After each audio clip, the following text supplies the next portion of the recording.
ঈদে বিনোদনের অন্যতম কেন্দ্রস্থল দেশের সিনেমা হল। প্রতিটি উৎসবে মুক্তির অপেক্ষায় থাকে নতুন সিনেমা। এবারও মুক্তি পেয়েছে 3টি সিনেমা। এর মধ্যে রাজনীতি ছবিটি দেশীয় প্রযোজনায় নির্মিত। জান সর্দারকে আমি শিখিয়ে দেব রাজনীতি কাকে বলে। বাকি দুটি বস 2 ও নবাব নির্মিত হয়েছে ভারত বাংলাদেশের যৌথ প্রযোজনায়।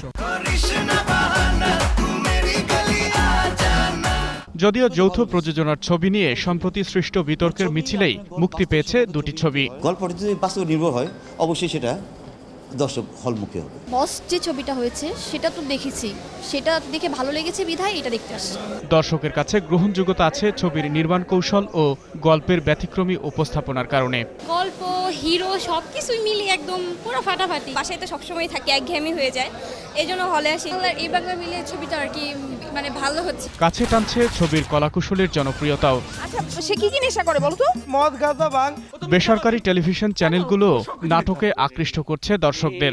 ঈদের সময় বাংলা নাটকই আনন্দের খোরাক। ওরে বাবা, এক আজব দেশ। আকবর হোসেন সুমন, 21 টেলিভিশন, ঢাকা।